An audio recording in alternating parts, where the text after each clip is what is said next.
ओम श्री परमात्मने नमः। 12वां अध्याय। इस प्रकार भगवान के वचनों को सुनकर अर्जुन बोले, हे मनमोहन, जो अनन्य प्रेमी भक्तजन इस पूर्वोक्त प्रकार से निरंतर आपके भजन ध्यान में लगे हुए आप सगुण रूप परमेश्वर को अति श्रेष्ठ भाव से उपासते हैं और जो अविनाशी सच्चिदानंद घन निराकार को ही उपासते हैं, उन दोनों प्रकार के भक्तों में अति उत्तम योगवेत्ता कौन है? इस प्रकार अर्जुन के पूछने पर श्री भगवान बोले, हे अर्जुन, मेरे में मन को एकाग्र करके निरंतर मेरे भजन ध्यान में लगे हुए जो भक्तजन अतिशय श्रेष्ठ श्रद्धा से युक्त हुए मुझ सगुण रूप परमेश्वर को भजते हैं, वे मेरे को योगियों में भी अति उत्तम योगी मान्य है, अर्थात उनको मैं अति श्रेष्ठ मानता हूँ। और जो पुरुष इंद्रियों के समुदाय को अच्छी प्रकार वश में करके मन बुद्धि से परे सर्वव्यापी अकथनीय स्वरूप और सदा एक रस रहने वाले नित्य अचल निराकार अविनाशी सच्चिदानंद घन ब्रह्म को निरंतर एक ही भाव से ध्यान करते हुए उपासते हैं, वे संपूर्ण भूतों के हित में रत हुए और सब में समान भाव वाले योगी भी मेरे को ही प्राप्त होते हैं। किंतु उन सच्चिदानंद घन निराकार ब्रह्म में आसक्त हुए चित्त वाले पुरुषों के साधन में क्लेश अर्थात परिश्रम विशेष है, क्योंकि देहाभिमानियों से अव्यक्त विषयक गति दुख पूर्वक प्राप्त की जाती है, अर्थात जब तक शरीर में अभिमान रहता है तब तक शुद्ध सच्चिदानंद घन निराकार ब्रह्म में स्थिति होना कठिन है। और जो मेरे परायण हुए भक्तजन संपूर्ण कर्मों को मेरे में अर्पण करके मुझ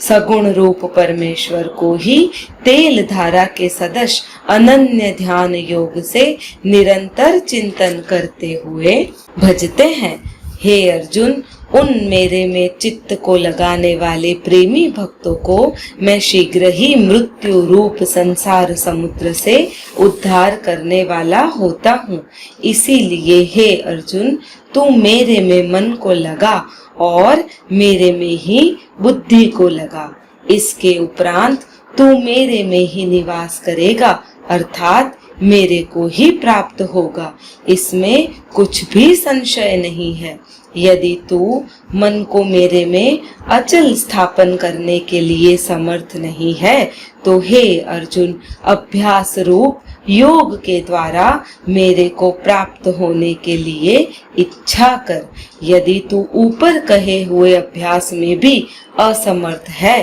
तो केवल मेरे लिए कर्म करके ही परायण हो। इस प्रकार मेरे अर्थ कर्मों को करता हुआ भी मेरी प्राप्ति रूप सिद्धि को ही प्राप्त होगा। और यदि इसको भी करने के लिए असमर्थ है तो जीते हुए मन वाला और मेरी प्राप्ति रूप योग के शरण हुआ सब कर्मों के फल का मेरे लिए त्याग कर, क्योंकि मर्म को न जानकर किए हुए अभ्यास से परोक्ष ज्ञान श्रेष्ठ है और परोक्ष ज्ञान से मुझ परमेश्वर के स्वरूप का ध्यान श्रेष्ठ है, तथा ध्यान से भी सभी कर्मों के फल का मेरे लिए त्याग करना श्रेष्ठ है और त्याग से तत्काल ही परम शांति होती है। इस प्रकार शांति को प्राप्त हुआ जो पुरुष सब भूतों में द्वेष भाव से रहित एवं स्वार्थ रहित, सबका प्रेमी और हेतु रहित दयालु है, तथा ममता से रहित एवं अहंकार से रहित, सुख दुखों की प्राप्ति में सम और क्षमावान है, अर्थात अपराध करने वालों को भी अभय देने वाला है, तथा जो ध्यान योग में युक्त हुआ निरंतर लाभ योनि में संतुष्ट है, तथा मन और इंद्रियों सहित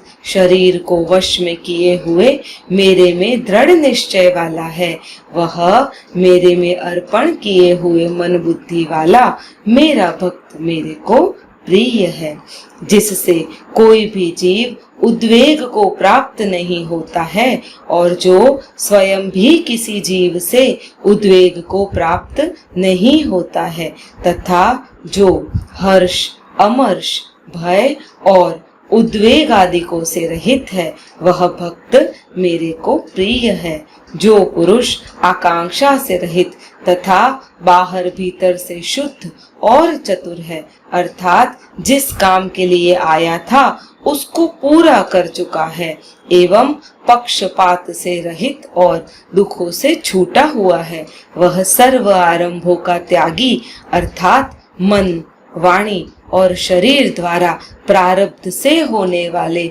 संपूर्ण स्वाभाविक कर्मों में कर्तापन के अभिमान का त्यागी मेरा भक्त मेरे को प्रिय है। जो न कभी हर्षित होता है, न द्वेष करता है, न शौच करता है, न कामना करता है, तथा जो शुभ और अशुभ संपूर्ण कर्मों के फल का त्यागी है, वह भक्ति युक्त पुरुष मेरे को प्रिय है। जो पुरुष शत्रु मित्र में और मान अपमान में सम है तथा सर्दी गर्मी और सुख दुख आदि द्वंद्वों में सम है और सब संसार में आसक्ति से रहित है, तथा जो निंदा स्तुति को समान समझने वाला और मननशील है, अर्थात ईश्वर के स्वरूप का निरंतर मनन करने वाला है एवं जिस किस प्रकार से भी शरीर का निर्वाह होने में सदा ही संतुष्ट है और रहने के स्थानों में